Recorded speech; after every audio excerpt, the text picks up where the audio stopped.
자, 이제 또 부가세의 특징을 요 사례로 좀 알아볼 거예요. 사업자 A가 부가가치를 창출해가지고 무언가를 판다. 1,000원에 판다라고 가정을 할게요.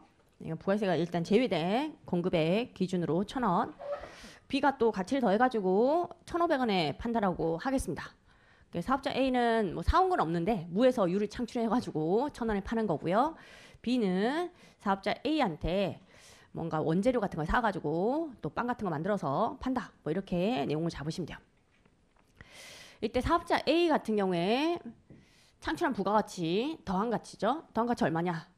사온 게 없으니까요. 1,000원에서 빵을 빼면 1,000원 이렇게 공제법으로 구할 수가 있겠고요. B가 창출한 부가가치는요.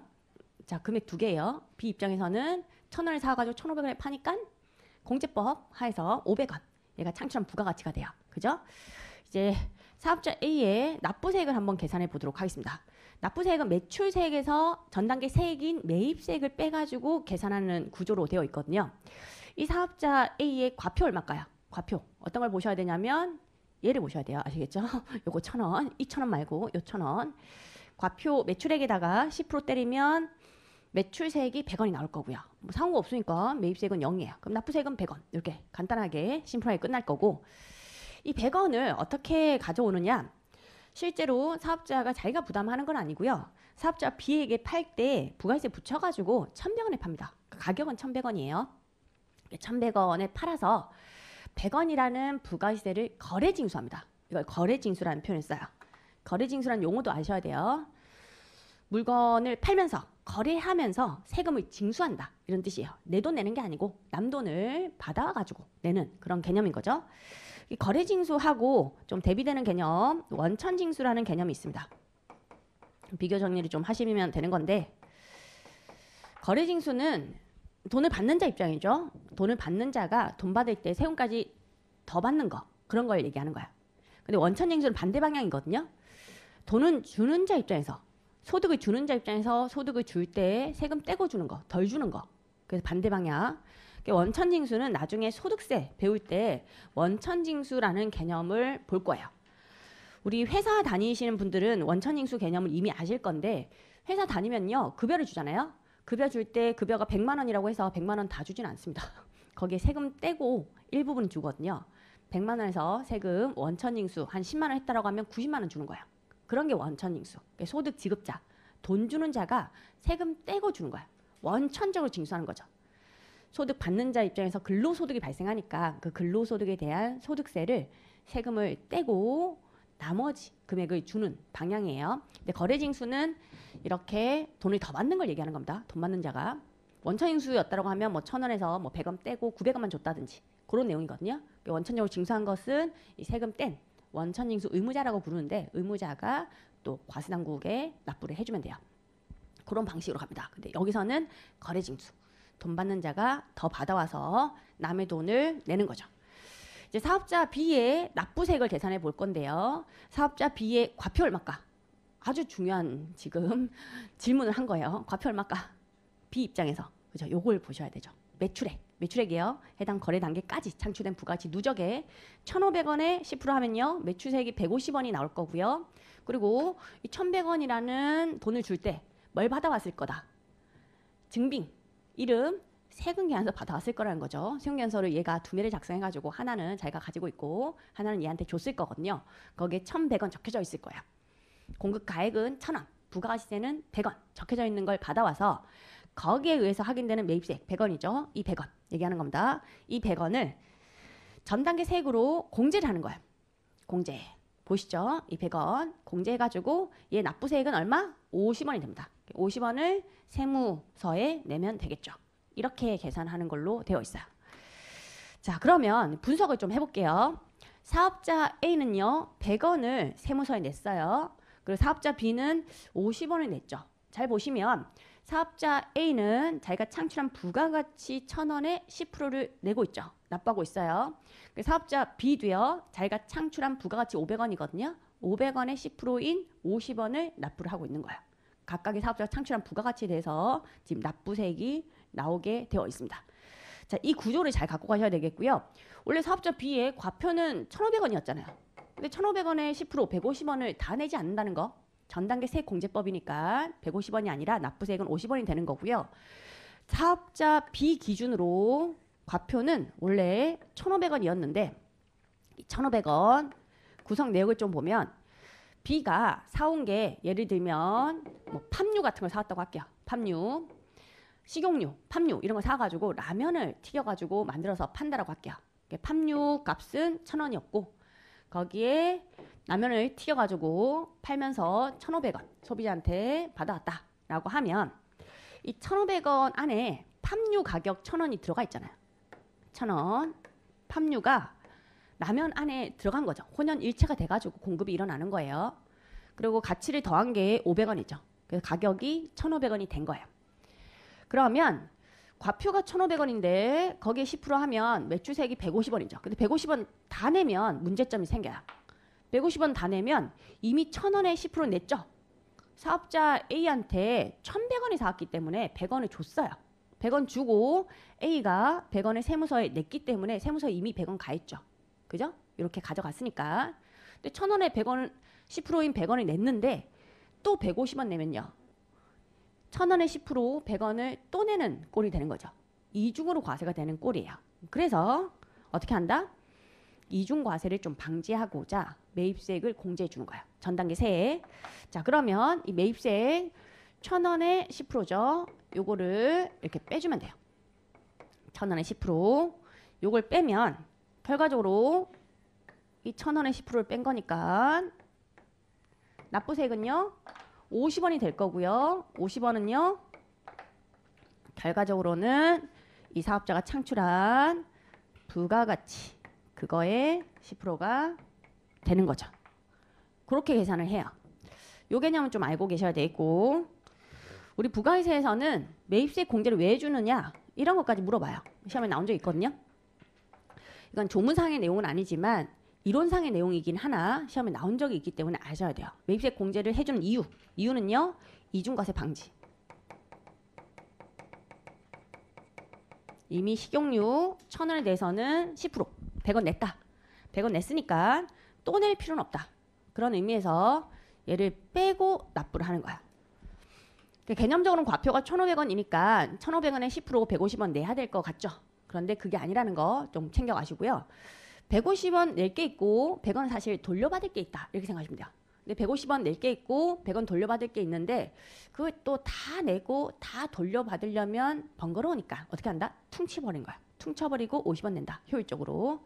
이렇게 납부세액 계산 구조가 되어 있습니다. 취지도 아셔야 돼요. 중복 과세를 피하고자 매입세액 공제를 해주더라. 자, 그리고 사업자 B 같은 경우에도 실제로 소비자한테 팔 때 1,500만 원 받아오는 게 아니고요. 부가세 10% 150원 받아옵니다. 가격은 얼마가 되냐면 소비자 가격은 1,650원이 되는 거죠. 실제로 1,650원을 받아와서 내는 컨셉이에요. 그럼 세금을 부담한 자 누굴까? 과세당국에 거친 세금이 100원하고 50원 합치면 150원인데 그 150원 누가 부담했죠? 소비자가 부담했어요. 세금을 부담할 의무가 있는 자, 얘를 담세자라고 불러요. 담세자가 소비자예요. 세금 부담하는 자를 얘기하는 겁니다. 담세자. 그 사업자 A하고 B는 자기 돈 낸 게 하나도 없거든요. A 같은 경우에는 1,100원에 팔았고 100원 남의 돈 거래징수 해가지고 냈죠. 자기 호주머니에서 나간 돈이 하나도 없어요. 그 사업자 B 같은 경우에도 150원 거래징수 했죠. 그 150원 거래징수 해가지고 그 중에 100원은 사업자 A 줬고요. 그죠? 그리고 50원은 세무서에 또 갖다 냈죠. 그럼 150원 여기서 100원이 나오고 50원이 나온 거니까 얘가 한 푼도 부담하지 않은 거예요. 남의 돈을 거래징수해서 내는 개념입니다. 그렇지만 세무서에 납세할 의무가 있는 자는요. 사업자 A하고 B거든요. 세무서 가야 되는 자는 사업자 A, B예요. 얘를 납세 의무자라고 불러요. 납세 의무자가 납세할 의무가 있는 자, 세무서에 가서 부가세를 신고하고 납부해야 되는 자. 그렇게 이해하시면 돼요. 부가지세는 이렇게 담세자하고 납세 의무자가 다릅니다. 이걸 간접세라고 불러요. 간접세. 이게 부가세의 특징이에요. 간접세. 간접세하고 대비되는 개념이 직접세거든요. 직접세가 아니다. 라는 거고요. 직접세인 게 우리 앞으로 배울 법인세하고 소득세가 직접세예요. 법인세하고 소득세는 소득에 대해서 과세하는 조세거든요. 법인소득세, 개인소득세의 줄임말이라고 했죠. 법인세는 법인이 얻은 소득에 대해서 법인한테 과세를 하니까 법인이 담세자인 동시에 법인이 납세 의무자예요. 소득세도 마찬가지 개인이 얻은 소득에 대해서 개인한테 과세하는 거니까 개인이 담세자인 동시에 개인이 납세 의무자가 돼요. 자기가 자기 세금 내는 거거든요. 직접세. 근데 부가세는 남의 세금을 거래징수해서 내는 간접세. 부가세 세부담을 전가시킨다 이런 표현을 써요. 전가, 남한테 전가시키는 거죠. 이런 간접세 구조를 가지고 있다. 그 특징을 아셔야 돼요. 납세 의무자와 담세자가 다른 것을 간접세라고 부르는구나. 자, 그리고 또 특징은요. 소비자가 소비세를 부담하는데 그 이유가 뭐냐? 소비세이기 때문이에요. 얘는 소득에 대해서 과세하는 조세가 아니고요. 소비에 대해서 과세하는 조세거든요. 과세 대상이 뭐냐? 소득이냐 소비냐? 그거에서 차이가 있는 거예요. 얘는 소비세라서 소비를 하면 약간 효익을 얻지 않냐? 만족감을 얻잖아요. 우리가 뭐 새우깡 사 먹으면 맛있다 이런 식으로 바나나 우유를 사 먹었어. 너무 맛있는데 그럼 세금 좀 내야 되는 거예요. 소비에 의해서 효익을 얻고 또 바나나 우유를 사 먹을 돈이 있다라고 하면 세금 좀 내면서 사 먹어라. 뭐 그런 의미도 있는 거죠. 국가가 내가 바나나 우유를 먹고 있는데 한 입만 하고 뜯어가는 거 그런 게 약간 부가세의 특징이라고 이해하시면 돼요. 소비세니까 소비자가 부담한다. 그 일반이란 말이 붙었죠. 일반 소비세라고 부르는데 이랑 대비되는 개념이 개별 소비세예요.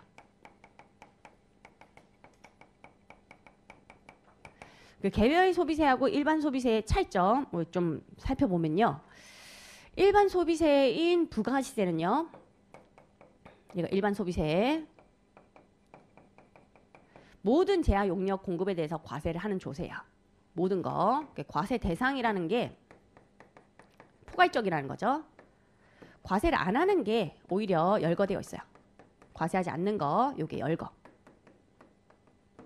면세로는 열거되어 있는 게 뭐 쌀 이런 게 면세로 열거되어 있습니다. 면세는 이제 10% 부가세가 안 붙고 좀 싸게 소비를 할 수 있도록 하는 거. 기초생활 필수품 이런 것들은 소비자가 10% 부담하면 가격이 비싸지니까 좀 싸게 공급받을 수 있도록 쌀 또는 농산물 이런 거는 면세로 되어 있어요. 면세가 이제 면제를 한다는 거죠. 세금을. 이런 게 열거가 되어 있고요. 열거되지 않은 모든 제한 용역은 다 과세로 되어 있습니다. 나머지가 다 과세. 이게 부가시세예요. 근데 개별 소비세 같은 경우에는 반대로 되어 있어요. 개별 소비세 이런 여러 가지 소비세가 있습니다. 개별 소비세도 있고 주세, 술에 대해서 과세하는 주세도 있고요. 뭐 유류 같은 거에 대해서 과세하는 교통에너지 환경세 뭐 이런 것도 있어요. 소비세 중에 뭐 개별 소비세 이런 거는 과세 대상이 열거되어 있어요. 개별 소비세는 좀 사치품들, 자동차라든지 보석이라든지 모피라든지 이런 열거된 항목에 대해서만 과세를 해요. 그리고 나머지 항목들은 과세하지 않습니다. 반대의 개념이죠.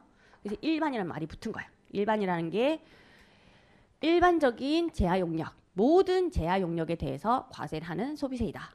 면세로 열거된 것만 떼고 그런 의미를 담고 있어요. 그 개념 좀 챙겨주시고요. 자, 그리고 사업자가 한 방에 150원 한 큐에 내고 있지 않죠. 한 사업자가 150원 내는 게 아니고요. 좀 나눴죠. 나눠가지고 A가 100원 갖다 내고 B가 50원 갖다 내고 이런 걸 다단계 거래세라고 불러요. 다단계. 이 다자가 많을다를 얘기하는 거거든요. 한자로 이렇게 생긴 거. 비교하셔야 되는 개념이 단단계가 아니다라는 거죠. 단단계 거래세가 아니다.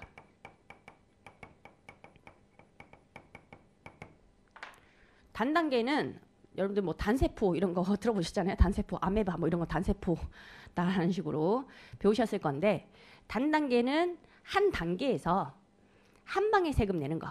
개별 소비세는 한 단계에서 한 방에 세금 내도록 되어 있거든요. 근데 일반 소비세인 부가가치세는 그렇진 않아요. 좀 나눠서 다단계. 단계가 지금 2단계로 되어 있잖아요. 2단계가 될 수도 있고 3단계가 될 수도 있어요. 사업자 A, B, C 거쳐가지고 소비자한테 간다라고 하면 3단계, 4단계 이런 식으로 될 수가 있습니다. 한 단계에서 한 큐에 150원 내는 그런 개념이 아니고 다단계. 이런 게 이제 말문제로 나올 수가 있어요. 부가세는 뭐 단단계 거래세이다 이렇게 나오면 틀린 지문. 다단계 거래세이다 이렇게 나와야지 맞는 지문. 그렇게 체크해가지고 푸시면 돼요. 말문제는 그렇게 어렵지 않게 출제가 됩니다. 말문제 비중은 거의 한 반땅 정도로 생각하시면 될 것 같아요. 세법은 말문제가 한 반땅. 계산 문제가 반땅. 그 정도 한 20문제가 말 문제, 20문제가 계산 문제. 회계사 시험은 그렇게 되고요. 20문제 반반. 네, 세무사 시험은 법인세 비중이 조금 작고 기타세법 비중이 좀 높거든요. 근데 기타세법이 다 말 문제라서 계산 문제가 한 14문제 정도. 세무사 시험은 말 문제가 좀 더 많은 거죠. 계산 문제가 한 40%, 말 문제가 한 60%. 그 정도, 10% 정도 차이가 있긴 하고요. 근데 회계사 시험은 반반. 그 정도입니다. 말 문제 대비로도 여러분들이 잘 챙겨 가셔야 되겠고요. 계산 문제 대비로도 좀 잘 챙겨 가셔야 돼요. 그 1장 관련된 내용들은 대부분 말 문제로 나와요. 부가세 1장은 조금 지루할 수는 있어요. 계산 문제를 좀 풀어야 되는데 계산 문제 풀기 전에는 약간 뭔가 너무 지루하다. 세법이 그런 특징이 있습니다. 너무 지루한 그런 특징이 있는데 참으셔야 돼요. 인내하셔야 됩니다. 공부는 그렇잖아요. 원래 지루함을 견디는 게 공부예요. 지루함을 견디는 게 너무 힘든 건 아닌데 지루함을 견디는 게 좀 힘든 거죠. 자, 그리고 또 어떤 특징이 있냐면 신고납세 세목이라는 특징이 있어요. 사업자가 납세 의무자라고 했죠. 사업자가 나의 매출세액은 150원입니다. 매입세액은 100원입니다. 납부세액은 50원입니다. 이렇게 신고서를 작성해요. 그리고 그걸 세무서에 갖다 냅니다. 그 신고도 하고 이제 납부도 하는 거죠. 납세 의무자가 그런 신고 의무가 있고요. 이거랑 대비되는 개념은 부가 납세 세목이 아니다라는 거죠.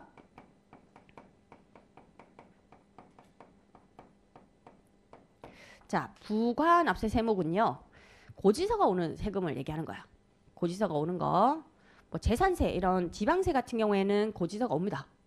이 재산이 이만큼 있고 그거에 대해서 매년 이만큼 재산세를 내라 라는 식으로 고지서를 보내주면 그거에 대해서 납부만 하면 돼요. 신고까지는 필요 없어요. 내가 신고서까지 작성할 필요가 없는 거죠. 좀 편한 거죠. 그런 게 부가 납세 세목. 그런데 우리가 배우는 법인세하고요, 소득세하고 부가세는 신고 납세 세목인 거야. 납세자, 납세 의무자가 신고서를 작성해야 되잖아요. 그게 쉽지가 않겠죠. 그래서 우리가 배우는 거예요. 배워서 신고서 어떻게 작성하는지 그런 내용을 처음부터 끝까지 배우는 거예요. 그 사업자가 납세 의무자긴 하나 이자가 아무래도 신고서 작성하기는 어려움이 있죠. 회계사, 세무사한테 맡길 거예요. 그럼 우리의 고객들이 이제 사업자가 되는 거예요. 부가세 신고서 작성해 주는 거예요. 작성 대행을 해주고 우리는 수수료 받고 하는 거죠. 그게 우리의 일이 될 거기 때문에 이런 학문을 배운다라고 생각하시면 돼요. 고지납부 세목은 배울 게 없어. 아시겠죠? 우리가 신고서 작성하는 게 아니니까 국가에서 고지서를 그냥 보내주는 거고요. 자, 이제 또 특징 하나 더 보면요. 국세입니다. 국세. 국세하고 대비되는 것은 지방세거든요. 부가권자가 달라요. 부과하는 주체가 국세는 중앙정부에서 국세를 부과하고요. 지방세는 지방자치단체에서 부과를 하는 거예요. 그 점에서 좀 차이가 있습니다. 주체만 차이가 있는 거죠. 부가세, 소득세, 법인세 다 국세예요. 국세 중앙정부에서 과세를 하고자 하는 거고요. 중앙정부에서 필요한 돈을 징수해가지고 그 예산으로 쓰려고 하는 거죠. 그런 건데 이제 지방세 같은 경우는 지자체에서 걷는 재산세 이런 게 있고요. 뭐 취득세 이런 게 지방세예요. 지방세는 회계사 시험에 한 문제 나옵니다. 일반적으로 버리죠. 한 문제니까. 지방세 양이 이따만큼이거든요. 이따만큼인데 한 문제 대비로 막 공부하기가 쉽지가 않아가지고 그건 버리시는데 그래도 제가 막판에 특강을 해드리긴 합니다. 무료 특강으로 한 문제 대비로 요 정도만 그냥 가져가자 그런 개념으로 한 한두 시간 해가지고 끝내버리거든요. 그거 들으셔도 되고 그냥 난 버리겠다 싶으면 버리셔도 상관없어요. 그러니까 지방세는 재산세, 취득세 그런 세목이 있더라. 약간 그냥 들어본 기억으로 넘기시면 될 것 같고 국세긴 국세인데 구체적으로 실제로는 어떻게 돼 있냐면 부가가치세가 우리나라에서 세수입이 되게 많아요. 소득세하고 부가세가 세수입 측면에서는 거의 탑이거든요. 1, 2등을 다투고 있어요. 소득세가 1등 하는 경우도 있고 부가세가 1등 하는 경우도 있어요. 엄청나게 세수입이 많으니까 이걸 100% 사업자가 신고 납부를 하면요. 중앙정부에서 나눠요. 나눠가지고 지방자치단체도 예산 좀 필요하니까 74.7%는 국세로 하고요. 중앙정부에서 예산에 쓰고요. 그리고 지방소비세로 25.3% 넘겨줍니다. 그러니까 사업자는 100% 신고하면 돼요. 그냥 100% 신고하면 끝나는 건데 중앙정부에서 나중에 나누는 거예요. 747253은 좀 외우셔야 되는 숫자입니다. 물어볼 수 있어요. 물어볼 수 있기 때문에 747253 이런 게 이제 해법에서 암기가 필요하다는 거예요. 이런 거 외우셔야 돼요. 747253 747%는 국세를 하고 253은 실질적으로는 지방소비세 간다. 지방세가 된다는 거죠. 지방세. 자, 이렇게 구분은 좀 해주시면 돼요. 여기서 가장 중요한 특징은 뭐였냐면 간접세 구조를 가지고 있다. 이게 가장 중요한 특징이었어요. 이거는 필수적으로 갖고 가셔야 돼요. 소비자가 담세자고 납세 의무자는 사업자. 다르다라는 것이 간접세 구조를 띠고 있는 거고요. 이 간접세를 띠고 있으면 과세상국 입장에서 좀 좋습니다. 좋은 이유가 소비자 같은 경우에는 세무서에 가지 않잖아요. 조세 부담을 많이 하고 있는데도 불구하고 내가 세금을 내고 있는지를 잘 몰라요. 인지를 잘 못하죠. 그래서 부가세를 높이겠다라고 하면 조세 저항이 그렇게 크지 않습니다. 여러분들이 또 부가세 이미 냈을 거예요. 오늘 또 냈을 수도 있어. 뭐 물을 사 먹었다든지 바나나 우유를 사 먹었다든지 몇 개를 편의점에서 사 먹었다라고 하면 부가세 이미 낸 거야. 이미 냈는데 내가 세금을 이만큼이나 내고 있구나. 그런 생각 안 하죠. 내가 납세 의무자가 아니기 때문이에요. 간접세 구조라서 조세 징수하기에 좀 편함이 있죠. 근데 소득세나 법인세는 세율 높이겠다라고 하면 약간 조세 저항이 있어요. 소득세 세율 높이겠다라고 하면 일반적인 개인이 들고 일어날 수가 있습니다. 국가가 나한테 해준 게 뭐 있냐 이런 식으로 밖에 나가가지고 데모하고 세금 왜 높이냐, 세금 왜 많이 걷냐 이렇게 따질 수가 있는데 부가가치세는 그런 게 없어요.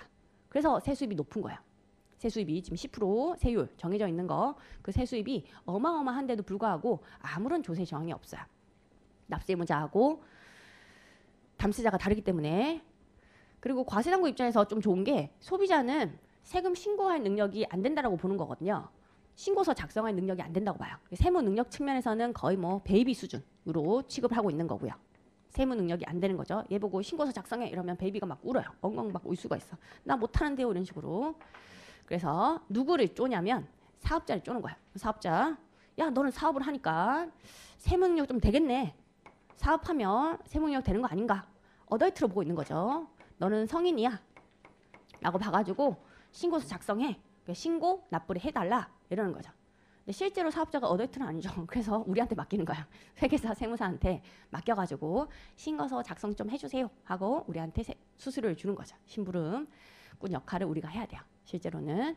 근데 우리는 사업자가 우리의 고객이기 때문에 사업자 위주의 과세 체계를 좀 볼 겁니다. 사업자가 납세 의무자구나. 그 신고서는 어떻게 작성하는구나. 그 내용이 처음부터 끝까지 나올 거예요. 그 과세 대상은 어떤 거고 면세 대상은 또 어떤 거고 그런 내용까지도 다 하나하나씩 보겠습니다. 사업자 위주의 과세 체계.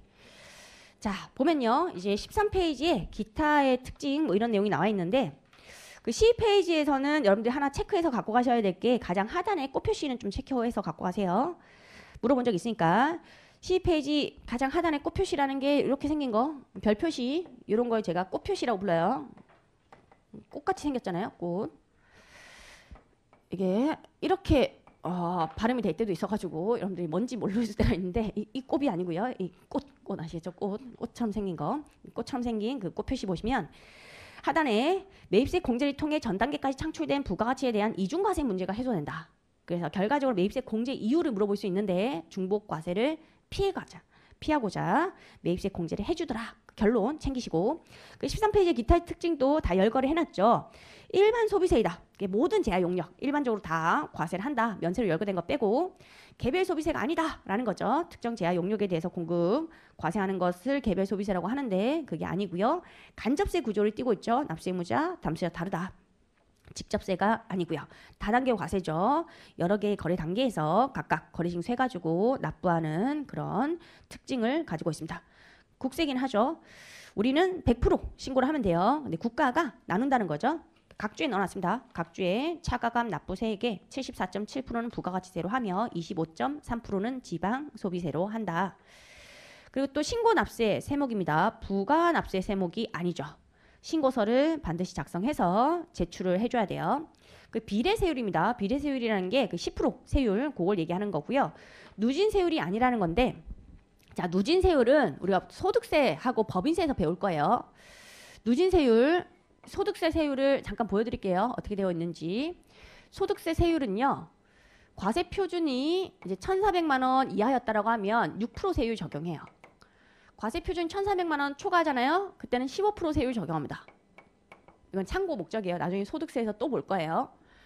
그럼 과세 표준이 2,000만 원이다라고 하면 세율을 어떻게 적용하느냐? 초과 누진 구조로 되어 있거든요. 초과 누진이라는 것이 뭐 2,000만 원은 1,400 초과니까 15% 이렇게 적용하는 게 아니라 1,400까지는 6%예요. 여전히. 그래서 2,000에 대해서 세율 적용할 때 1,400까지는 6%. 그 2천만 원이란 과표 중에 1,400만 원을 초과하는 부분이 600만 원이 있죠. 그 600만 원에 대해서만 15% 이렇게 적용해요. 이런 걸 초과 누진 세율이라고 부릅니다. 누진적인 세율을 적용하는 거죠. 과표가 크면 클수록 세율을 높여가지고 과세를 많이 하고 있는 구조예요. 그러니까 소득이 많은 자 있죠. 소득이 많은 자는 세금 많이 내는 게 공평하다라고 보고 있어요. 이걸 수직적 공평과세라고 부르거든요. 이론상으로 소득이 많으면 세금 당연히 많이 내야지. 그래서 세율이 점점 높아지는 거죠. 법인세도 이런 구조고요. 소득세도 이런 구조예요. 근데 부가세는 그렇지 않습니다. 부가세는 단일 세율 10% 이렇게 되어 있는 거니까 비례세율이라는 표현을 쓰죠. 누진 구조와 비례세율 구조 다른 특징이 있고요. 또 부가세 같은 경우는 물세라는 특징이 있어요. 비교를 좀 하실 게 소득세, 법인세는 인세거든요. 그러니까 인간적인 조세가 인세라고 생각하시면 돼요. 간단하게는 인적 상황을 고려한 거죠. 담세력의 차이 이런 걸 고려한 게 인세고요. 인간적이지 못한 거, 좀 물질적인 게 물세라고 생각하시면 돼요. 인적 상황을 고려하지 않은 건데 우리 소득세에서는 이것도 참고예요. 나중에 또 소득세에서 다 볼 거예요. 소득세에서는 인적 공제라는 제도가 있어요. 인적 공제. 갑이라는 자가 있고 을이라는 자가 있어. 근데 소득은 똑같아. 소득은 3천만 원 벌었다고 할게요. 둘 다 동일하게. 근데 갑이라는 자는 부양가족이 9명이 있어. 부양가족이 많다는 거죠.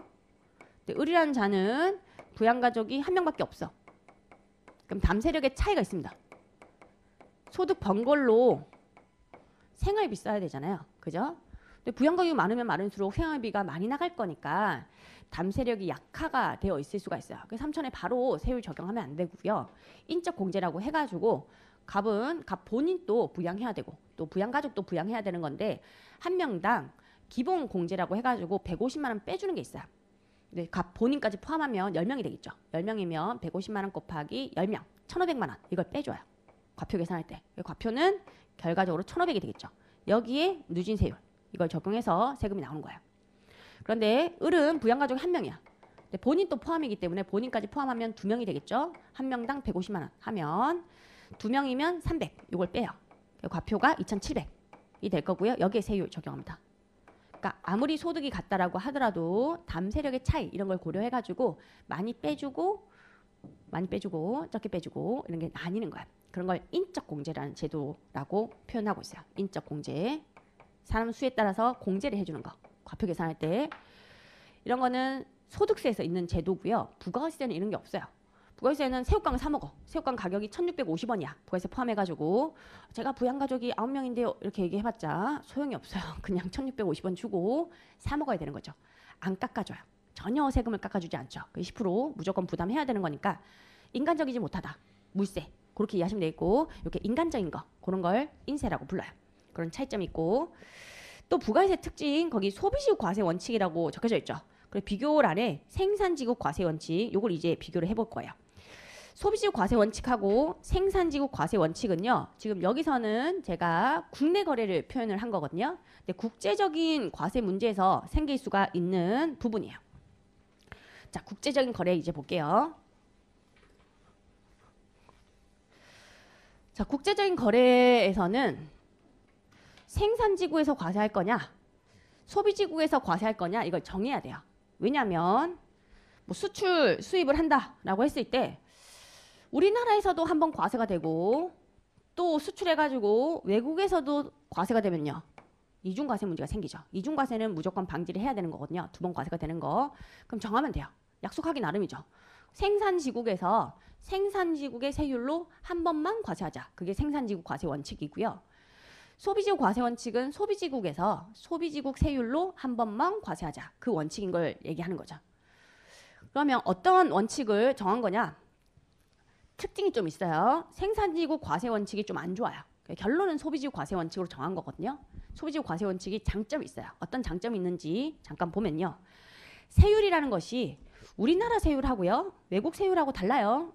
똑같다고 생각하시면 안 돼요. 우리나라의 현행 부가세 세율은 10%로 정해져 있습니다.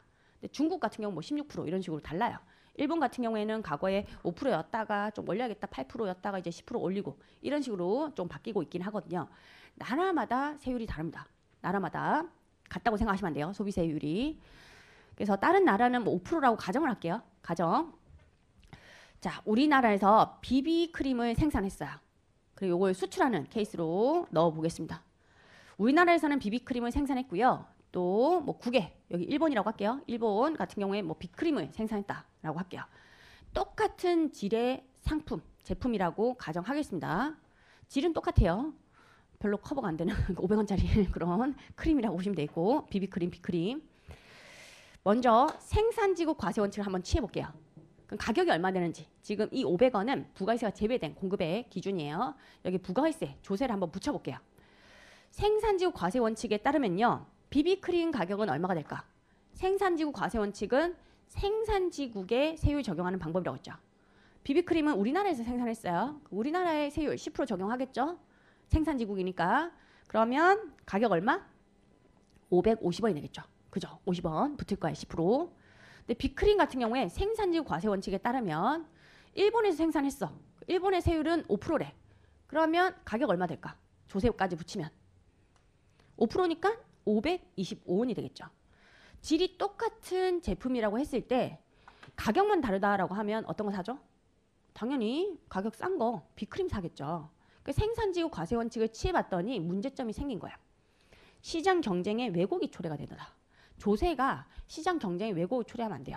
다들 이제 비크림 살 거고 비비크림은요. 똑같은 질인데도 불구하고 도태가 되겠죠.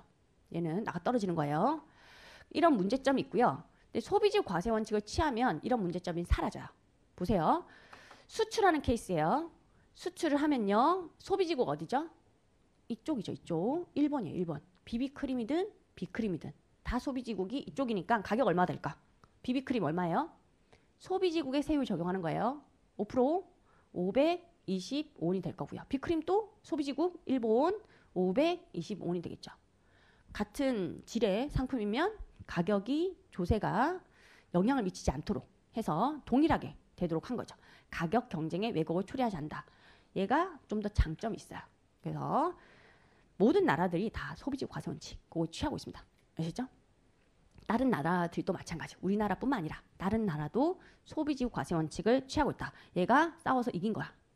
그래서 결론만 기억하시면 돼. 우린 시험 목적이니까 소비지국 과세원칙이 좋은 거. 이걸 취하고 있구나. 여러분들 외우실 때는 그냥 부가세가 소비세니까 소비지국 과세원칙인가 보다. 이렇게 외우셔도 괜찮아요. 편의상 그렇게 외우셔도 좋겠죠. 외우긴 하셔야 되는 거니까. 소비지국 과세원칙인데 생산지국 과세원칙으로 나오면 틀려요. 거기 손글씨로도 적어놨습니다. 장점, 시장 경쟁 왜곡을 초래하지 않는다. 조세가 가격 경쟁에 있어서 가격을 바꾸는 그런 영향이 있으면 안 되는 거니까 소비지국 과세원칙을 취하고 있다. 이 소비지국 과세원칙에 대해서 좀 더 내용을 볼 건데, 자, 이중과세 방지를 위해서 소비지국 과세원칙을 취한 거고요. 케이스는 두 가지로 나뉠 겁니다. 수출하는 케이스가 있을 거고요. 수입하는 케이스가 있을 거예요. 수입하는 케이스에서는 소비지국이 어디냐면 우리나라에서 수입하는 거니까 우리나라가 소비지국이 될 거고요. 우리나라의 세율 적용하면 돼요. 우리나라 세율 10% 이걸 적용하면 되겠죠. 근데 수출하는 케이스에서는 소비지국이 외국이에요. 외국에서 소비할 거니까 외국의 세율 적용하면 되는 거고요. 우리나라의 세율을 적용해서는 안 돼요. 그러니까 수출하는 경우에는 우리나라에서 과세가 되면 안 되거든요. 외국에서 한 번만 과세가 돼야 돼요. 이중과세 문제를 해소하고자 하는 거니까. 수출의 경우에는 우리나라 생산지국에서는 과세하지 않으려고 세율을 빵프로로 바꿔버렸어요. 10%가 아니라 빵프로. 이걸 영세율 제도라고 불러요. 법문구에서 영세율이라는 표현을 씁니다. 영세율 제도. 이것도 법문구예요. 영세율은 생산지국에서 과세하지 않고자 세율을 그냥 조정한 제도. 10%가 아니라 0%를 바꿨구나. 그렇게 이해하시면 돼요. 이 영세율 제도하고 면세 제도가 있거든요. 그 면세 제도하고 약간 유사성이 있고 차이점이 있는데, 유사성하고 차이점 그것도 정리하셔야 돼요. 시험에 나오니까. 영세율하고 면세를 비교 정리를 해보겠습니다. 우리 아까 봤던 케이스예요. 똑같은 케이스. 사업자 A가 1,000원에 팔고 B가 1,500원에 팔고 소비자가 사가고, 여기서 영세율 제도에 대해서 보면요. 영세율은 국제적인 이중과세 조정, 소비지국 과세원칙 실현이니까 이 소비자가 외국에 있는 케이스예요. 외국에 있는 케이스, 수출하는 케이스. 그렇게 이해하시면 돼요. 수출을 했다라고 하면 이 사업자 B가 영세율 사업자가 될 거거든요. 그 영세율은 여러분들 갖고 가실 게 세율만 조정했다고 생각하시면 돼요. 세율만 10%가 아니라 0%로. 나머지는 다 똑같아요. 일반적인 10% 사업자하고 나머지가 똑같아. 사업자 비의 과표 얼마일까요? 과표. 똑같이 1,500원인 거예요. 1,500원. 세율만 조정한 거예요. 1,500원이 과표고요. 다만 세율이 10%가 아니라 0%니까 매출세액이 있다 없다? 없겠죠. 빵이 되겠죠. 매출세액이 0이고요. 나머지 다 똑같다고 했습니다. 소비재고 과세원칙 실현한 제도. 매입세액 같은 경우에 B가 1,100원 주고 물건 사오잖아요. 그럼 1,100원 줬다라는 증빙, 세운계산서 발급 받겠죠. 세운계산서에 의해서 확인되는 매입세액 100원이 있어요. 이 매입세액은요. 다 똑같다고 했죠. 공제를 받는 거예요.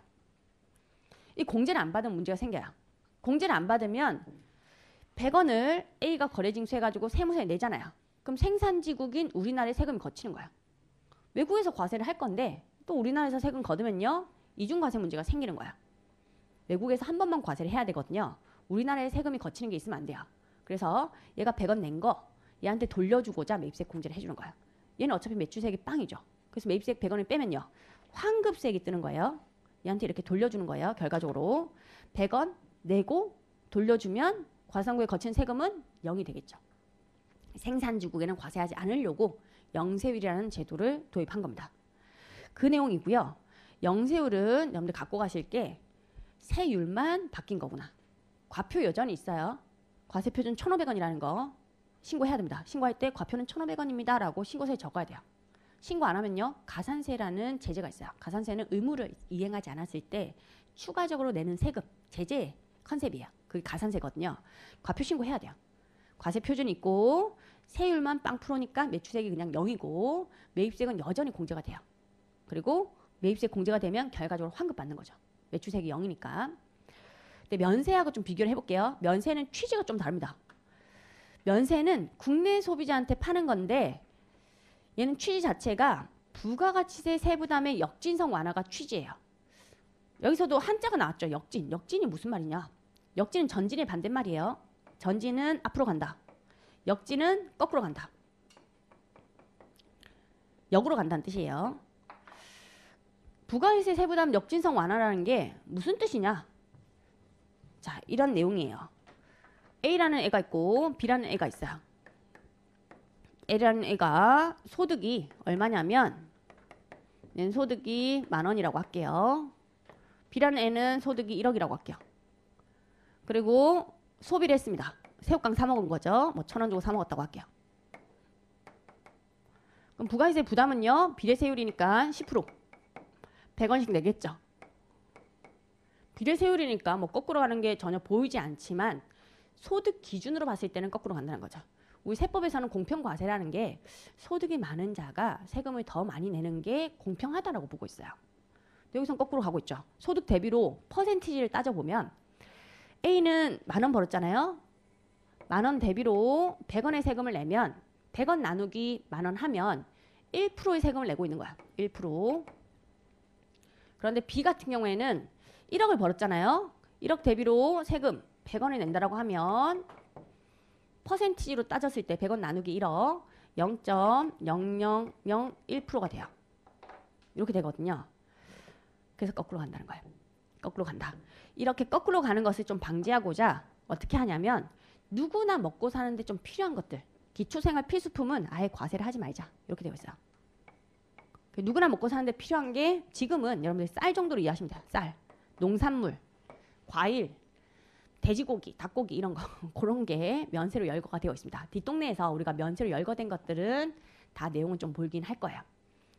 일반적으로 쌀 같은 기초생활 필수품은 누구나 먹고 사는데 필요한 거니까 부가세를 붙이지 말고 어떻게 하자? 면세하자라는 거죠. 면세 이런 걸 면세라고 불러요.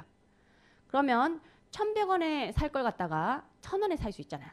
새우깡은 과세예요. 새우깡은 과세인데 이제 쌀 같은 거 이런 건 면세라 가지고 1,100원이 아니라 1,000원에 싸게 살 수가 있습니다. 그래서 역진성을 완화한다 이런 표현을 쓰는 거예요. 취지가 좀 다른 거죠. 국내 소비자의 부가세 세부담을 좀 줄여주고자 면세라는 제도가 있다. 근데 면세 같은 경우에는 영세율하고 좀 다른 게 뭐 쌀 같은 거 파는 농부라고 생각하시면 돼요. 농부가 면세 사업자인데 면세 사업자는 약간 세법상으로는 배입이로 취급합니다. 얘가 면사업자면 배입이나 마찬가지야. 농부니까 세무 능력이 많이 떨어진다라고 본 거죠. 대부분의 면사업자는 세무 능력이 떨어지기 때문에 세금 신고할 그럴 능력이 안 된다. 그래서 아예 세금 신고하는 납세 의무가 없습니다. 그게 영세율 사업자와 차이점. 납세 의무가 없으니까 매출세액 아예 존재하지 않고요. 매입세액 존재하지 않는 거예요. 납부세액 아예 없는 거예요. 그런 개념이거든요. 신고서를 작성할 필요가 없어요. 면사업자는 배입이가 원래 소비자가 배입이었잖아요. 면사업자도 소비자하고 좀 비슷하게 취급하는 거예요. 배입이라서 아예 세금 신고할 의무가 없도록 되어 있죠. 그럼 이제 차이점을 잘 보셔야 돼요. 가장 중요한 차이점은 매입세액이에요. 영세율 사업자는 매입세액 공제가 돼요. 그런데 면사업자는 매입세액 공제가 안 됩니다. 면사업자가 뭐 쌀농사를 짓고자 농기구 사왔다는 거죠. 뭐 경운기를 사왔다든지 1,100원 주고 사오잖아요. 세운기한서 발급 받아요. 근데 세운기한서에 의해서 확인되는 매입세액 100원이 있다고 해도요. 공제를 못 받아요. 공제를 못 받으니까 이게 환급이 안 된다는 거죠. 100원만큼 그냥 부담하고 사는 거야. 우리 소비자도 부가세 부담하고 뭔가 사 먹잖아요. 그것처럼 면사업자도 그냥 부담하는 거야. 1,100원 부담하고 매입세액 공제는 안 되도록 되어 있어요. 요 점에서 차이가 있다. 그 개념을 좀 갖고 가셔야 되겠고요. 가격을 한번 산정을 해볼게요. 영세율 사업자인 경우하고 일반 과세자인 경우하고 면사업자인 경우 이 세 가지로 가격 비교를 한번 해보도록 하겠습니다. 프라이스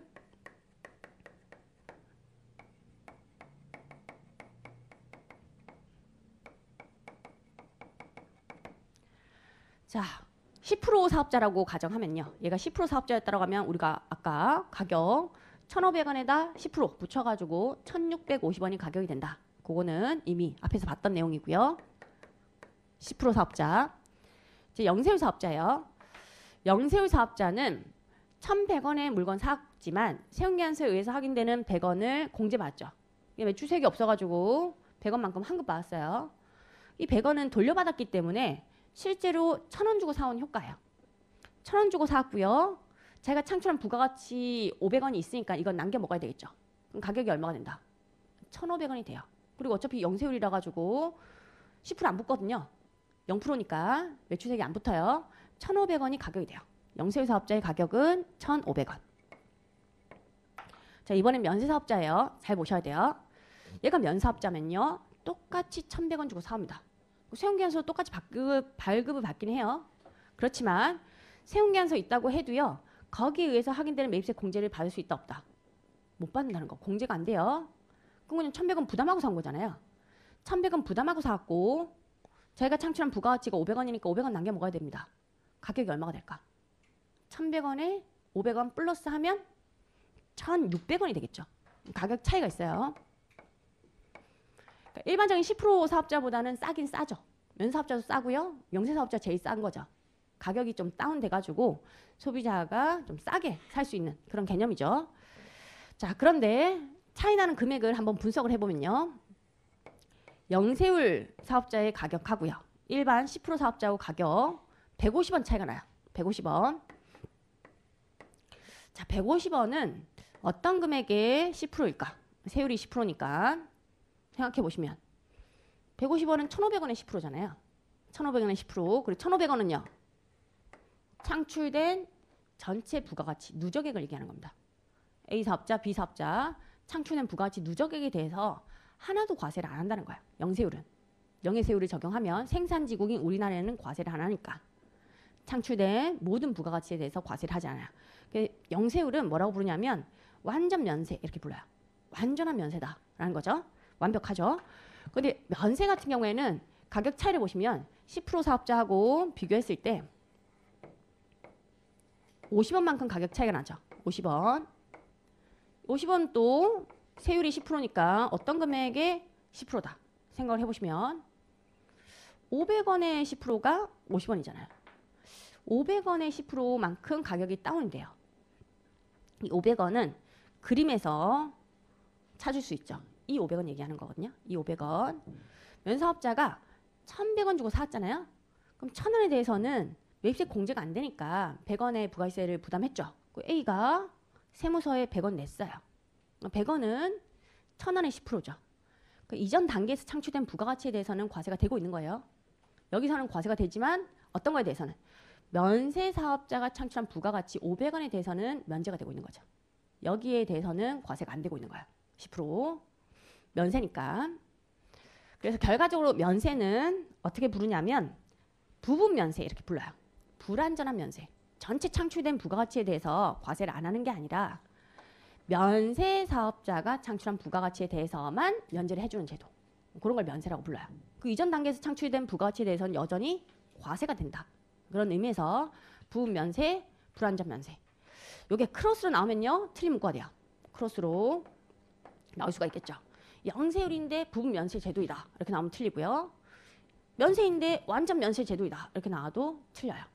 면세가 부분 면세로서 면세 사업자가 창출한 부가가치에 대해서만 면제를 해주는 그런 제도. 그렇게 개념을 잘 챙겨주셔야 돼요. 그리고 여러분들 회계 원리까지는 들으셨죠? 회계 원리는 들으셨을 거라고 생각이 들고 또 재무회계도 이번 주 했으니까 회계 처리 한번 해볼게요. 회계 처리 연습. 자, 일반 과세자인 경우 하고요. 영세율 사업자인 경우 하고 면사업자인 경우에 회계 처리 좀 보여드리도록 하겠습니다. 자, 일반적인 경우에는 가격이 1,650원이 되는 케이스였고요. 처음에 사업자 B 기준으로 사업자 B가 1,100원 주고 물건 사오잖아요. 그럼 회계 처리할 때 돈이 1,100원 나갈 거예요. 매입 시에. 이렇게 나갈 거고, 그리고 원재료 이런 거 사왔다라고 하면 원재료 1,000원 잡히고요. 매입세액은 세금계산서에 의해서 확인되는 거 공제를 받을 거예요. 공제받는 매입세액은 부가세, 선급금 또는 대급금 이렇게 불러요. 선급금이나 대급금이나 같은 말이에요. 회사마다 계정 과목의 명칭은 조금 다를 수 있어요. 요즘에는 뭐 대급금이라는 표현을 좀 더 많이 쓰긴 합니다. 대급금 같은 말이라고 생각하시면 돼요. 계정 과목은 회사가 편의상 만드는 과목이기 때문에 명칭은 회사마다 조금씩 다를 수 있어요. 얘는 돌려받을 거다. 자산 계정이에요. 자산 계정 돌려받을 거기 때문에 따로 이렇게 잡아놓는 거예요. 100원만큼은 돌려받을 거. 매출 시에, 매입 시에는 이렇게 회계 처리를 하고요. 이건 매입 시 일반 과세자. 그리고 매출이 일어났다라고 하면 회계 처리. 자, 일반 과세자는 1,650원 받을 거거든요. 그럼 현금 1,650원 들어올 거고요. 가격이 1,650원이니까. 그럼 내 돈. 내 돈은 매출액으로 잡히죠. 수익이에요. 대변에 1,500원 잡힐 거야. 나의 수익으로. 근데 150원은 세무서에 내야 될 돈이거든요. 내 돈이 아니에요. 남 돈이에요. 세무서에 내야 되니까 이걸 부가세 예수금이라는 부채 계정으로 잡습니다. 예수금. 예수금하고 선수금은 개념이 좀 달라요. 예수금, 선수금. 여러분들 선수금이라는 용어는 이미 아실 거예요. 선수금 뭐 미리 받은 내 돈으로 생각하시면 돼요. 미리 받은 내 돈. 선수했다. 부채 계정이긴 하죠. 둘 다. 이런 개념이고요. 그렇지만 예수금은 미리 받은 남 돈이에요. 남 돈. 내 돈이 아니에요. 개념상으로 약간의 디테일한 게 차이가 있다. 둘 다 부채 계정이긴 하지만 선수금은 이런 거죠. 내가 상품을 팔기로 했어요. 상품. 그걸 팔기로 했는데 아직 인도는 하지 않은 거야. 근데 계약금 쪽으로 먼저 돈 받은 게 있다라고 하면 선수금, 부채 계정을 잡죠. 그냥 인도하기 전이면 내가 할 바를 아직 안 했으니까 수익을 인식하는 시점이 아니에요. 그래서 미리 봤을 때 부담스럽죠. 부담스러우니까 이제 부채 계정으로 선수금 계정을 잡아놓습니다. 그래 나중 가가지고 상품을 인도했잖아요. 내가 할 바를 다 했으니까 수익 인식 시점이 도래했죠. 그러면 선수금을 다시 차변으로 보내고요. 부채 없애고 갚았으니까 대변에 매출액을 잡을 거예요. 수익을 인식할 겁니다. 선수금은 결과적으로 나중에 수익으로 바뀌는 계정이에요. 내 돈이니까. 내 수익인 거죠. 근데 예수금은 절대 수익으로 안 바뀌어요. 남 돈이라서. 얘는 거래징수한 부가가치세를 얘기하는 건데 세무서 낼 돈이에요. 낼 돈이지 내 게 아니거든요. 내가 그냥 갖고 이걸 수익으로 바꾸거나 그럴 수는 없어요. 그래서 개념상으로 좀 차이가 있습니다. 선수금은 나중에 매출액, 수익으로 바뀌고 예수금은 수익으로 바뀌지 않는다. 자, 이렇게 회계 처리를 할 거고요. 납부를 할 때는 어떻게 회계 처리를 하냐면 납부할 때는 예수금, 부채를 갚는 개념으로 국가에 내야 돼요. 얘는 내는 돈. 예수금은 없애고요. 계정, 감옥, 부채를 차변으로 감소시키고 150원. 이쪽으로 돈이 나가는 개념이거든요. 150원. 근데 150원 다 내고 또 100원 돌려받을 게 있잖아요. 100원 또 다 돌려받고 이러려면 번거로우니까 퉁치고 내는 개념이라고 있죠. 그래서 얘는 차변으로 보내고요. 또 얘가 있잖아요. 얘를 대변으로 다시 보내요. 돌려받을 돈, 이것도 돈이 들어오는 개념이라고 생각하시면 돼요. 현금이 100원 들어오는 개념. 부가세 선급금이라고 그냥 적을게요. 선급금, 대급금, 100원. 그럼 100원 내고 100원 이제 돌려받고 150원 내고 이런 개념으로 돈 나가는 것은 퉁치고 현금 50원. 차례가 일치하게 이렇게 해결 처리되는 거예요. 대변에 현금, 자산 감소. 부채 감소, 자산 감소, 그리고 현금 자산 감소. 그런 개념이거든요. 요 회계 처리 요 갑니다. 이런 회계 처리는 좀 하실 수 있어야 되겠고. 그러니까 일반 과세자는 이렇게 될 거고요. 이제 영세율 사업자로 좀 바꿔볼게요. 영세율 사업자는 가격이 달라지니까 일단 사올 때 일반적인 10% 과세사업자하고 똑같아요. 똑같이 1,100원 나갈 거고요. 원재료 1,000원 잡힐 거고요. 부가세 선급금, 대급금 잡힐 거예요. 매입세 공제가 되거든요. 근데 가격이 얼마였냐면 영세율 사업자는 1,500원이 가격이었어요. 우리가 아까 봤어요. 돈 들어오는 게 1,650원이 아닐 거다. 영세율이니까 매출세액이 없어요. 그래서 예수금이 잡히지 않고요. 매출액으로 그냥 1,500원 이렇게 끝나는 거예요. 이해가시죠? 얘는 내세금은 없고요. 예수금이 없으니까 돌려받을 것만 있는 거죠. 그래서 현금이 어디에 뜨냐면 환급세액으로 이쪽 사이드에 뜨는 거예요. 100원에 매입세액 공제 받는 거죠. 매출세금 빵인데. 그러면 현금 100원, 환급. 이렇게 되는 거예요. 이게 영세율 사업자 회계 처리. 면세하고 좀 비교를 해볼게요. 면세 사업자 같은 경우에는 회계 처리. 얘는 1,100원 주고 사옵니다. 그런데 아무리 세운계약서를 발급받아도요. 거기에 의해서 확인되는 매입세액을 공제받을 수가 없어요. 이게 머릿속에 각인되어 있어야 돼요. 면사업자는 매입세액 불공제. 공제 못 받는다. 그렇게 각인. 그 원재료 사왔다고 하면 원재료 금액이 얼마가 될 거냐면 1,100원이 되는 거예요. 1,100원. 여기에 부가세가 포함이 돼버리죠. 부가세 선급금, 대급금이 생길 수가 없어요. 공제 못 받으니까. 못 돌려받기 때문에 부가세 포함. 부담하고 사온다. 그렇게 이해하시면 되겠고. 가격 차이가 있었죠. 면사업자는 아까 1,600원이 가격이었어요. 1,600원만큼 돈이 들어올 거예요. 1,600원. 그리고 면세니까 뭐 매출세가 없어요. 그래서 다 매출액으로 잡히는 거죠. 매출액. 그리고 납부도 안 하거든요. 얘는 납세의무자가 아니에요. 그래서 낼 것도 없고 돌려받을 것도 없고 납부할 때 이런 회계 처리 이런 거 없어요. 끝나는 거예요. 그런 개념 갖고 하시면 돼요.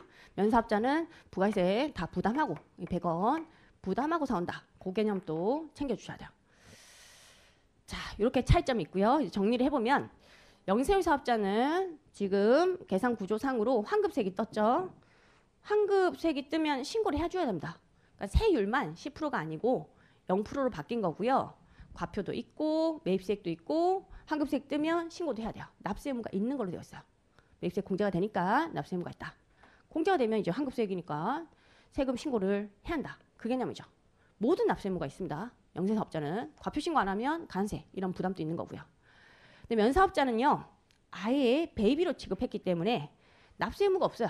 납세의무가 없으니까 신고 안 하면 매입세 공제가 안 되겠죠. 환급이 안 돼요.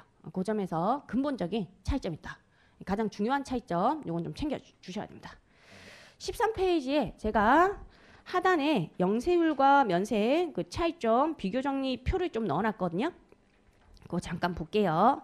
그 영세율 같은 경우에는 취지, 소비지구 과세 원칙을 구현하는 제도이다. 그렇게 되어 있고 면세는 부가세 역진성을 완화하는 제도. 그 점에서 이제 차이가 발생하죠. 영세율 같은 경우는 주로 수출하는 제하에 적용을 합니다. 영세율은. 그리고 면세 같은 경우는 기초생활 필수품 나중에 보실 거예요. 쌀 같은 거. 그거에 적용하는 제도.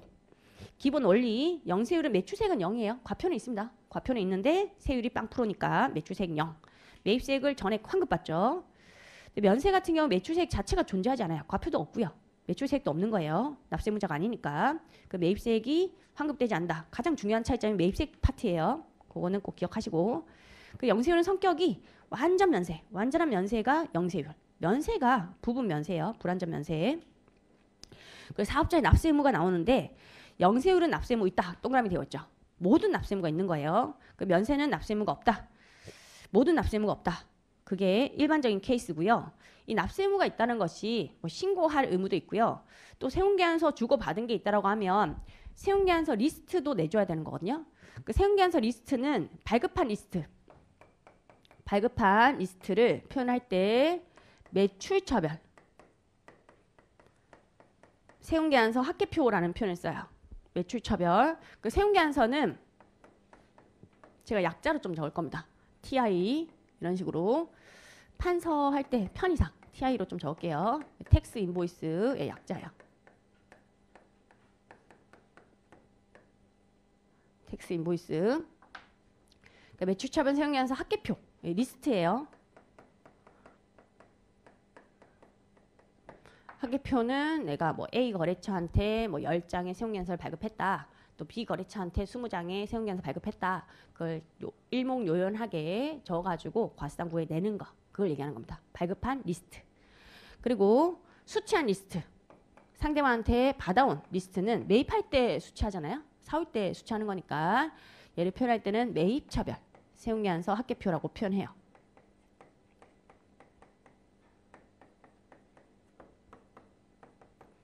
영세후 사업자는 둘 다 내야 돼요. 영세후 사업자는 둘 다 내야 되는 의무가 있는 거고요.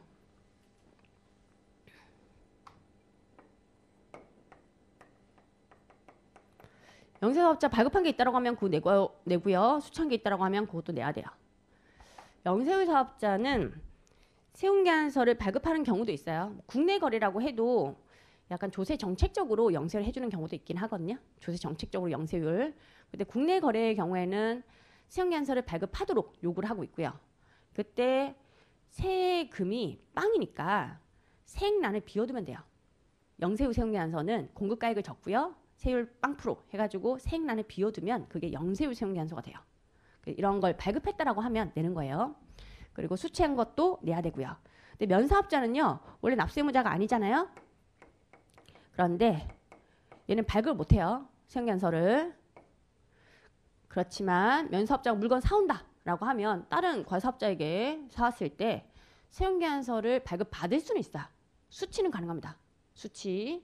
수취했다고 하면 좀 내달라는 거죠. 합계표를.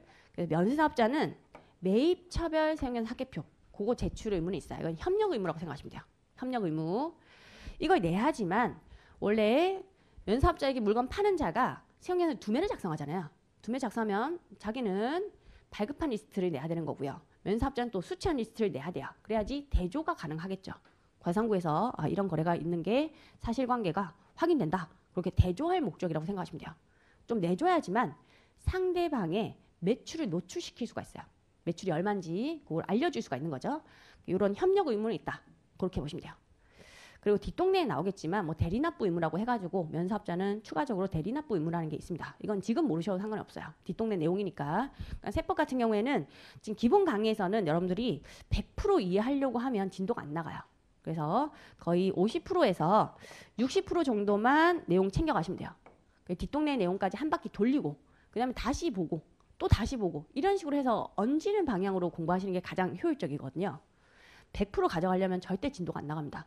뒷동네 내용까지 공부하고 나서 다시 앞으로 돌아가지고 보면요. 보이는 부분들이 많아요. 그래서 한 바퀴 돌리는 게 가장 시급하고요. 한 바퀴 돌리고 나서 다시 보시는 게 좋아요. 해독수도 제가 10회독이라는 게 뭐 정독 이런 게 아니고요. 한 번은 그냥 슬 보는 거야. 슬 보고 나서 또 두 번째 보면 또 새로운 내용이 보이고 또 세 번째 보면 또 새로운 내용이 보이거든요. 이해가 안 갔던 부분들이 또 이해가 되고 그런 게 있으니까 약간 여러분들이 100% 꼼꼼하게 이렇게 하려고 하는 것보다는 5, 60% 정도 내용 갖고 가고 나중에 다시 와서 보는 방향으로. 대리납부도 뒷동네에서 다 설명드릴 내용이긴 해요. 그래서 이해독할 때는 또 이해가 가실 겁니다. 그래서 거기 꽃표시 잠깐 보시면요. 면사업자 같은 경우에 꽃표시에 제가 면사업자는 원칙적으로 납세 의무가 없으나 매입처별 생활합계표죠. 그 제출 의무, 수취한 거 리스트, 그리고 대리납부 의무는 존재한다. 대리납부 의무는 지금은 신경 쓰지 마시고요. 뭐 그냥 그런 게 있나 보다 하고 넘겨주시면 되겠습니다. 자, 이렇게 해서 우리가 영세율, 면세까지 봤고요. 이제 납세 의무자. 자, 이제부터는 본격적으로 납세 의무자를 보는 거예요. 누가 납세 의무자냐? 우리가 이미 납세 의무자는 배웠어요. 담세자가 소비자, 납세 의무자는 사업자 이렇게 배웠죠. 그 사업자에 대해서 보는 거예요. 누가 납세 의무가 있고 또 언제 납세 의무를 이행하고 그리고 어디서 이행하는지 그런 내용을 좀 볼 겁니다.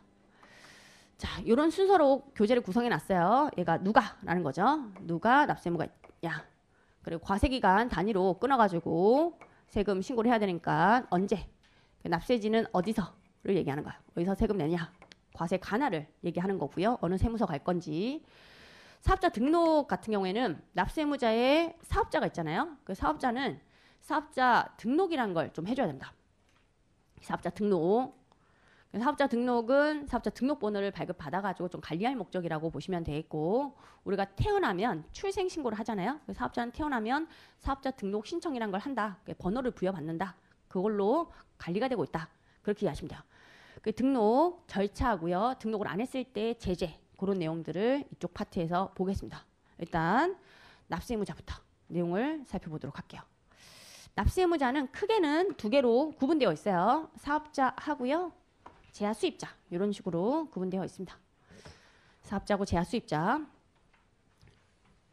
사업자가 납세 의무자라는 거는 알고 계셔야 돼요. 사업자가 납세 의무자인데 사업자의 정의부터 우리가 좀 살펴볼 거예요. 사업자는 우리 조문상의 표현이에요. 영리 목적, 유무 불문하고 사업상 독립적으로 제하 용역을 공급하는 자로 한다. 그렇게 규정이 되어 있습니다. 이걸 하나하나씩 떼가지고 내용을 좀 살펴볼 거예요. 사업자가 납세 의무자인데 영리 목적 불문한다라는 게 영리 목적이 있든 없든 상관없다는 거예요. 그러니까 비영리 목적인 사업자도 있거든요. 뭐 비영리 법인이라든지 그 비영리 목적의 종교 목적 또는 학술 목적, 뭐 자선 목적의 사업자였다라고 해도 어차피 부가가치세는 내 돈 내는 개념이 아니에요. 내 돈 내는 게 아니라 남의 돈을 거래징수해서 내는 간접세 구조를 띠고 있습니다. 비영리 목적의 그런 학교였다. 그런 경우에도 남의 돈을 거래징수할 수는 있지 않냐. 그런 능력은 된다라고 본 거예요. 물건을 판다라고 한다면 남의 돈이니까, 네 돈 아니니까 거래징수해서 내야 되는 의무가 있는 거죠. 영리든 비영리든 상관없다는 거. 그런데 이런 부분이 말문제에서는 살짝 변형돼서 나와요. 변형돼서 영리 목적 불문이잖아요. 불문인데 영리 목적에 따라 이렇게 나오면요. 어떤 의미가 돼요? 이 말은 영리 목적이 있는 경우에만 이런 뜻이에요. 그런 뜻이 돼서 다른 의미로 표현이 된 거거든요. 이렇게 나온 적이 있습니다. 이렇게 나오면 틀린 문구예요. 영리 목적이 있는 경우에만 납세 의무가 있는 건 아니죠. 비영리 목적이라고 해도 전혀 상관없이 납세 의무가 있으니까 법문구가 훼손이 된 채 나오면요. 틀린 문구로 체크를 좀 해주셔야 돼요. 영리 목적 관계없이 이렇게 나와야 돼요. 관계없이 무관하게 그렇게 나와야 됩니다.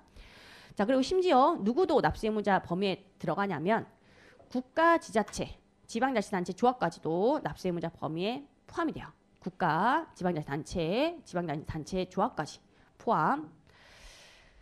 이게 법인세법과 차이점이에요. 법인세법 같은 경우에 국가, 지방자치단체, 지방자치단체, 조합은요. 비과세 법인으로 규정되어 있거든요. 비과세. 비과세가 과세를 안 한다는 뜻이에요. 과세라는 용어하고요. 여러분들이 또 한자 같은 걸 공부를 소요를 했다라고 하면 비과세가 뭐냐 이렇게 물어보는 경우도 있더라고요. 이 비자가 아닐 비자예요. 이렇게 생긴 거. 과세가 아니다라는 거죠. 과세 아니다. 그러니까 비과세는 과세 안 하겠다 이런 뜻인데 법인세법상으로는 국가 지자체는 비과세 법인. 그 이유가 뭐냐면 법인세는 직접세기 때문이에요. 법인이 얻은 소득에 대해서 법인이 직접적으로 납세 의무를 부담하잖아요. 그럼 국가 지자체가 번 소득에 대해서 국가가 누구한테 세금 내고 있죠? 자기 자신한테 내잖아. 자기 자신한테 여기 있습니다. 세금 내고 자기가 이쪽으로 가 다시 이쪽으로 가가지고 아이고 고맙습니다 라고 받는 거야. 그러면 과세 실익이 있다 없다? 전혀 실익이 없어요. 세수입의 증가가 일어나지 않죠. 그래서 아예 법인세에서는 국가, 지자체, 지방자치단체, 조합은 비과세 법인으로 과세를 안 하는 걸로 되어 있어요. 그렇지만 부가가치세는 법인세랑 근본적인 차이점, 간접세라는 거죠. 간접세. 남의 돈이에요. 남의 돈을 거래징수해가지고 내면 결과적으로는 조세 수입이 늘어나는 개념이죠. 내 돈 아니니까. 국가, 지자체가 뭔가 과세가 되는 제하 용역을 공급했다라고 하면요. 거래징수해야 돼. 그래서 내야 돼. 그런 개념이 존재합니다. 국가, 지자체는 뒷동네에 나올 건데 얘가 공급하는 것은 또 면세로 열거되어 있긴 해요. 국가, 지자체가 공급하는 것은 면세다. 그렇지만 또 예외적으로 과세가 되는 게 있거든요. 국가가 제공하는 건데 뭐 우체국 택배를 국가가 제공했다. 우체국 택배는 우정사업조직이라고 해서 국가가 제공하는 거예요. 그것도 과세가 되는 걸로 되어 있거든요. 일부분은 또 과세가 돼요. 그러니까 여러분들 결론은 좀 갖고 하시면 돼. 국가 지자체도 납세 의무자 범위에 포함한다. 근데 혹시라도 문제에서 국가 지자체는 부가가치세 납세 의무가 없다라고 나오면 틀린 문구예요. 포함이 되긴 하는 겁니다. 대부분은 면세긴 하지만 또 일부분 과세가 되는 것도 있기 때문에 납세 의무자는 맞아요. 그 내용 갖고 가시고요. 그리고 사업상이라는 것은 우리 부가가치세든 법인세든 소득세든 실질 과세 원칙이라고 불러요. 실질 과세 원칙. 그 실질에 따라서 과세하는 거니까 형식, 명칭 이런 게 중요하지 않아요. 사업자 등록 신청 그 여부를 따지는 게 아닙니다. 사업자 등록을 하든 안 하든 상관없이 사업상이라는 것은 계속 반복성이 있는지 없는지 그걸로 따져요. 우리 사업자가 납세 의무자니까 비사업자인 주부는 납세 의무가 없죠. 비사업자인 주부 같은 경우에 뭐 중고나라, 당근마켓에서 냉장고를 한 번 내다 팔았다. 일시적이죠. 그럼 비사업자인 거야. 일시성이 있으니까 그때는 냉장고 팔면서 뭐 거래징수 해가지고 세금 신고 납부할 그런 의무는 없어요.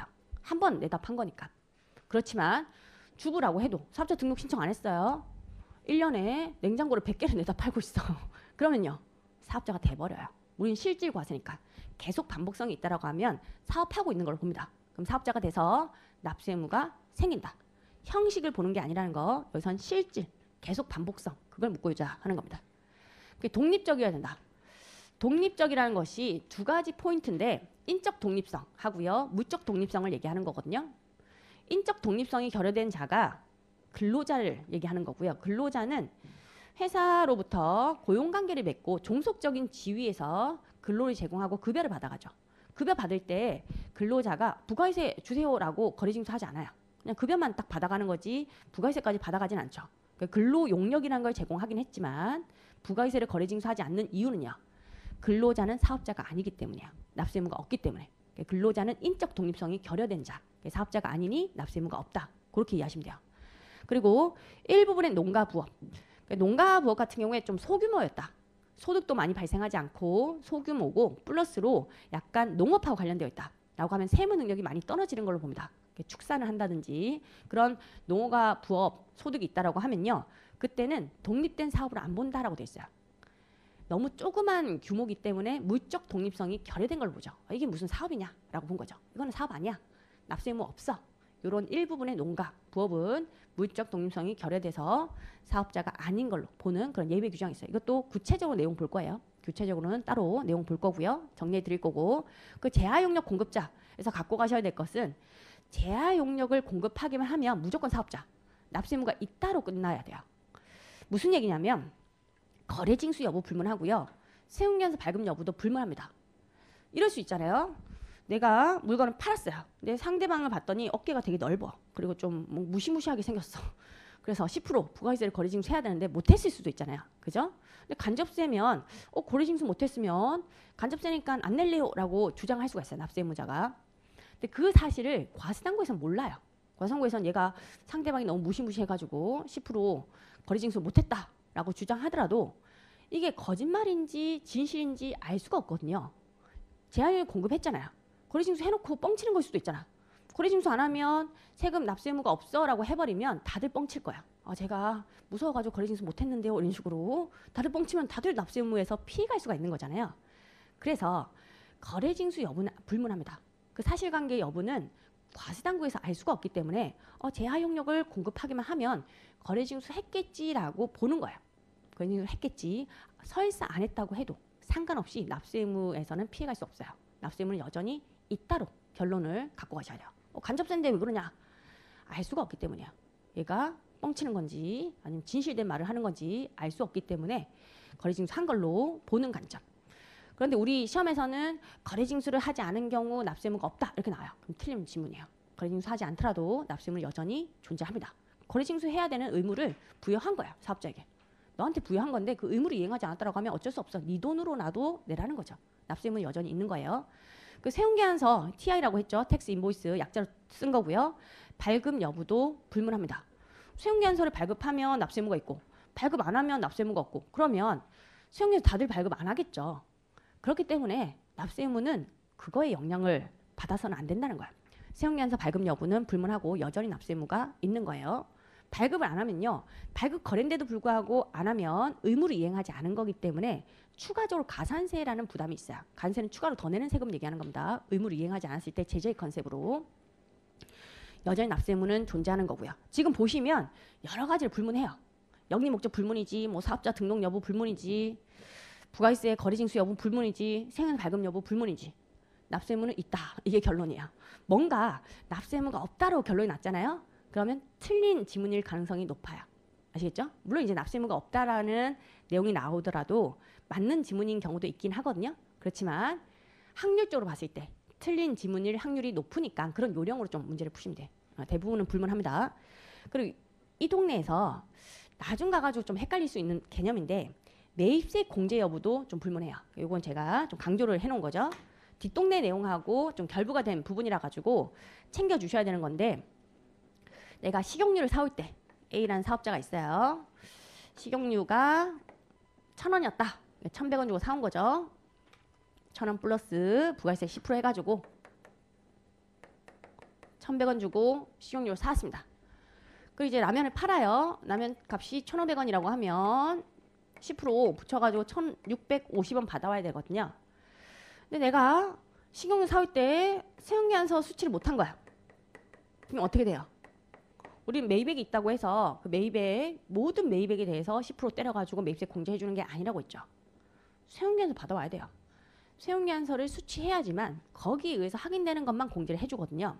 그럼 100원이라는 매입세액을 공제를 받지 못해요. 매입세 공제 받지 못한다. 이거 이제 불공제 이런 표현 써요. 불공제가 또 아닐 뿔 한자를 쓰는 거죠. 불공제. 공제를 받지 못했을 때 라면을 돈 받고 팝니다. 팔 때 부가세는요. 여전히 거래징수 해가지고 납세할 의무가 있어요. 라면 얼마 받고 팔아야 되죠? 1,650원 받고 팔아야 되는 거예요. 아시겠죠? 이 150원 거래징수하는 의무가 없어지지 않아요. 매입세 불공제라고 하더라도 이거하고는 별개라는 거죠. 상관이 없다는 거예요. 납세 의무는 여전히 있는 거예요. 매입세 불공제라고 해도 납세 의무가 있는 거고요. 이때 납부세액 계산할 때는 150원 매출세액이고요. 매출세액. 매입세액은 어쩔 수 없어요. 매입세액은 세운계한서에 의해서 지금 확인되지 않으니까 매입세액 공제를 못 받습니다. 납부는 150원 해야 돼요. 납세 의무는 있죠. 이렇게 납부세액이 계산이 돼요. 그러니까 매입세액 공제 여부하고는 상관없어요. 상관없이 팔 때는 150원 거래징수 해가지고 내야 돼요. 근데 이게 뒷동네하고 연결되는 내용인데 지금 제가 실질 공급 보여드린 거잖아요. 실질 공급은 실제 돈 받고 파는 케이스 그걸 보여드린 거고요. 뒷동네에서 뭐 간주 공급이라는 규정이 나와요. 그것 때문에 헷갈리실 수는 있어요. 간주 공급은 아직 공부하지 않았으니까 지금 모르셔도 되는 건데 뒷동네에 약간 헷갈리는 개념이 있어서 지금 잡고 가는 거예요. 실질적으로 내가 돈 받고 팔면 매입세 공제 여부는 별개야. 그거랑 상관없이 돈 받고 팔 때는 당연히 부가세 10% 받아와야 되는 거예요. 납세 의무는 이따로 좀 갖고 가시면 돼요. 매입세 공제 여부 불문. 그래서 여러 가지 불문하는데 그중에 또 매입세 공제 여부도 불문한다. 그거까지 좀 챙겨주셔야 됩니다. 사업자의 개념을 좀 살펴본 거고요. 14페이지에 나와 있는데 사업자 개념 납세 의무자가 이제 사업자, 제하 수입자로 나뉘어지고요. 사업자는 파란색 손글씨 영리 목적 유무 불문하고 사업상 독립적으로 제야 용역 공급하는 자. 이게 법문구예요. 법조문 표현이고요. 그 영리 목적 불문하다라는 것에서 우리가 좀 챙겨가야 될 게 그 옆에 나와 있죠. 표 안에 국가 지자체, 지방자치단체, 조합까지 포함하더라. 그게 법인세법과 차이점. 뭐 간접세니까 국가 지자체도 남의 돈 거래징수 해가지고 납부를 하면 조세 수입의 증가가 일어나는 거고요. 그 사업상이라는 것은 실질상의 계속 반복성을 얘기하는 겁니다. 형식상의 사업자 등록 여부는 불문하죠. 독립적이다라는 게 인적 독립성이 결여된 근로자는 독립적이지 못하니까 사업자가 아니고 납세 의무가 없어요. 또 일부 농어가 부업 같은 경우에는 무적 독립성이 좀 결여가 돼가지고 사업하는 걸로 안 봐요. 납세 의무가 없는 경우도 있는 거죠. 그 제하용역 공급자에서는 이걸 좀 챙겨가세요. 부가세 거래 징수 여부 불문, 세금 발급 여부 불문, 매입세 공제 여부 불문, 여전히 납세 의무가 있다. 그것까지 갖고 가시면 됩니다. 이제 사업자의 종류 그 표가 나와 있는데 요거부터는 조금 쉬고 내용 또 정리할게요. 조금 쉬겠습니다.